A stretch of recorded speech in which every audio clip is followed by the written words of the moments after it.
अच्छा, आप लोगों ने जो प्रोजेक्ट्स देखे, सबसे पहले मैं आप लोगों को उस पे जल्दी से एक ब्रीफिंग दे देता हूँ। हमारा सबसे पहला जो प्रोजेक्ट था वो हमारा था रोटी बैंक। उससे पहले जो हम चीज़ें कर रहे थे वो वन टाइम प्रोजेक्ट कर रहे थे। जितने भी प्रोजेक्ट्स आप हमारे देखेंगे वो उसमें किसी न किसी तरह यूनिकनेस पाई जाती है। रोटी बैंक का बुनियादी मकसद ये है कि कोई भी इज्जतदार आदमी किसी के आगे भी ना भीख ना मांगे, हाथ ना फैलाए, और वो इज्जत से 10 रुपए की रोटी खरीदे। वो रोटी पहले 5 की थी, लेकिन अब हम मजबूर थे उसको 10 रुपए की करने का। तो जो 30 रुपए की मिलती है, अगर आदमी हमारे रोटी बैंक से 10 रुपए की लेता है, सुबह शाम 10-10 रोटी लेता है, तो मंथली जो हमारी टीम ने कैलकुलेशन की थी, एक फैमिली 12 से 15 हज़ार रुपये अपने सिर्फ रोटी से बचा रही है हमारे रोटी बैंक से।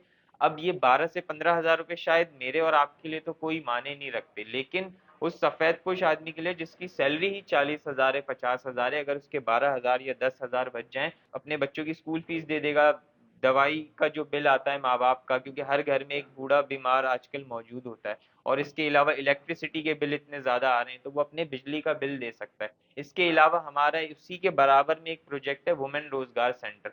वुमेन रोजगार सेंटर में हर 2-3 महीने में 120 से 150 खवातीन ग्रेजुएट होती हैं, और वो एक पैसिव इनकम कमा रही होती हैं अपने शोहर की इनकम के अलावा, जिसमें उनको सिलाई के कोर्सेज, क्रोशे के कोर्सेज, अभी वहाँ इंग्लिश लैंग्वेज और कंप्यूटर के शॉर्ट कोर्सेज भी इंशाल्लाह नेक्स्ट वीक से वहाँ स्टार्ट हो रहे हैं। इसके अलावा हमारा एक स्कूल है हीरोइक्स स्कूल के नाम से, जहाँ 120 बच्चे इस वक्त पढ़ रहे हैं, इनरोल्ड हैं, और वो ये 120 बच्चे आज तक कभी स्कूल गए ही नहीं थे। ना सिर्फ ये बच्चे, इनके माँ बाप में से भी कोई आज तक स्कूल नहीं गया था, इन्होंने अपने एरिया में स्कूल कभी देखा ही नहीं था, बल्कि ये सारे बच्चे यतीम हैं, और इनका या तो बाप या माँ या बहन भाई कोई ना कोई दहशतगर्दी के वाकयात में शहीद हो चुका है।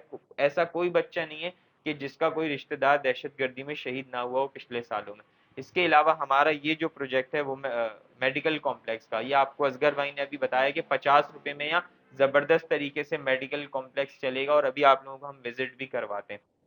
उसके अलावा हमारा आगे एक इरादा है, रमजान में शायद आप लोगों को बहुत सारे लोग वाकिफ हों कि हसन स्क्वायर पे हमारा एक कैंप लगता है, जहाँ 10 रुपए का फ्रूट, 10 रुपए की सब्जी, चिकन हमने लास्ट टाइम दिया था, हमारे ऊपर लास्ट टाइम अटैक भी हुआ था, शायद आप लोगों की नज़र से ये चीज़ गुजरी होगी। तो ये सारी चीज़ें जो हुई थी, इससे हम, हमारा जो हौसला है, हम उससे पीछे नहीं हुए, मजीद हम आगे की तरफ ही गए हैं। अब इसमें सबसे मेन बात यह है कि हम ये सारी चीज़ें कर क्यों रहे हैं, हमें इससे मतलब क्या अचीव करना चाहते हैं। तो जो हम इन सारे प्रोजेक्ट से चीजें अचीव करना चाहते हैं, वो एक स्लोगन में अगर मैं आपको बता सकूं तो वो यहाँ ऊपर लिखा हुआ है, ट्रांसफॉर्मिंग पाकिस्तान बाय 2050। अभी अल्हम्दुलिल्लाह मेरी ग्रेजुएशन हुई है जैबिस से, मैंने इंटरनेशनल रिलेशन में ग्रेजुएशन करी है। तो हर टीचर ने, हर किसी ने हमें यह आकर बताया है कि पाकिस्तान में ये भी मसला है, वो भी मसला है, ये भी खराब है, वो भी खराब है, लेकिन कोई भी ये नहीं बताता कि ये ठीक कैसे होगा, इसका सोल्यूशन क्या है। सोल्यूशन किसी के पास है ही नहीं, क्योंकि किसी ने वहां दिमाग चलाने की कोशिश ही नहीं की। कुछ लोगों ने की भी है, ऐसा नहीं है कि किसी ने नहीं की। तो अल्हम्दुलिल्लाह हमारा ये मिशन था कि हमने पाकिस्तान को 2050 तक एक अजीम मुल्क बनाना है, जिसका स्टार्ट हमने लिया था 2015 में। उसके बाद अल्हम्दुलिल्लाह हमारी टीम बनती गई, और अल्हम्दुलिल्लाह आज हम इस मकाम पे हैं कि हमारे कोई 6-8 प्रोजेक्ट्स परमानेंट बेसिस पे चल रहे हैं, और एक हमारा वन टाइम प्रोजेक्ट्स भी हमारे होते हैं जिसको हम लोग, हमें याद नहीं रहता।